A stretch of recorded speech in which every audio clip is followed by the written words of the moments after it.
in this shoulder girdle area shouldn't be tender. Then you're going to kind of move around the back. And you're going to also assess where the biceps meets the shoulder. Nothing should be tender. All right, and then moving to range of motion, I'm going to have the patient stand, and I'm going to ask the patient to have their arms at their sides with the elbows fully extended or locked out in this case, and then have them move their arms up all the way 180 degrees is the normal extension for this. And then they should be able to bring their arms back behind them approximately 70 degrees, I'm pretty sure. Hold on. It's actually 50 degrees behind. So 180 degrees up and 50 degrees behind. And then you're going to have them rotate their arms internally behind their back. And that internal rotation should be at a 90-degree angle. And that's the normal finding for that.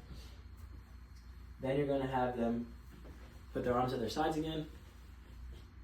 And then we're going to do abduction or move their arms out and up, and then bringing their hands together. That should be 180 degrees. And then coming in, you should be able to go about 50 degrees as well. And then we're going to do hands behind the head, and they should be able to externally rotate 90 degrees. So this is the 90 degrees that we're looking for. Those are all the normal findings. Moving on to the elbow. So we're going to inspect the size and contour of both elbows, making sure they're symmetrical, nothing's inflamed or red. So when you're doing inspection of the elbow, you're going to want them to have their elbow relaxed. You're going to take your left hand with their left arm, use your right hand, thumb, and index finger, feel that elbow, feel the joints all around it. Shouldn't be tender, shouldn't be sore, there shouldn't be any nodules. You're going to do the same with the other side. Relax kind of in a flex position, and then index and thumb, feel it in the joint area, feeling it all around. It should be firm and non-tender. And then an abnormal finding in this case would be some subcutaneous nodules can occur on the back of the elbow here on the olecranon bursa, and that can be indicative of rheumatoid arthritis and the implications associated with that found in Nagya et al. State that it can lead to deformity and degeneration of bone. So if that is found in your patient, you're going to want to follow up with that, because it could lead to pain and deformity later on in life. Moving on to the range of motion, we're going to ask the patient to bend their arms.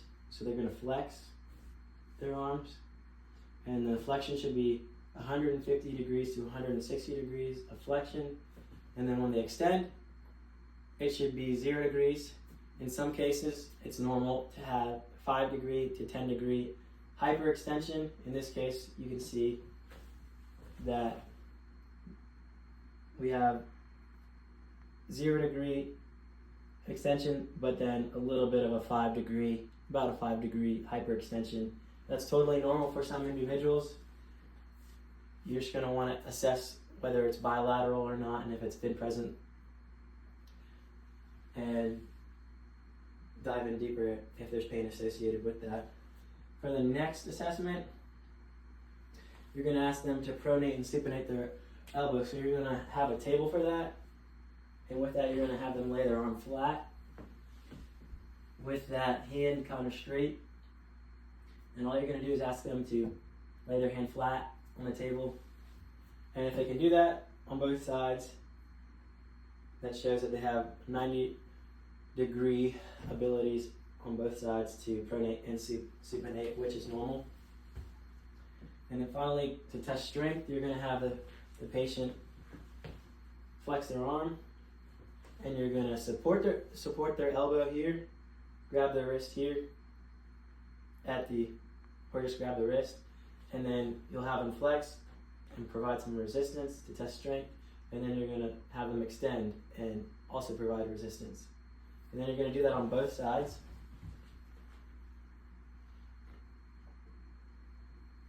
And they should be strong bilaterally and equal.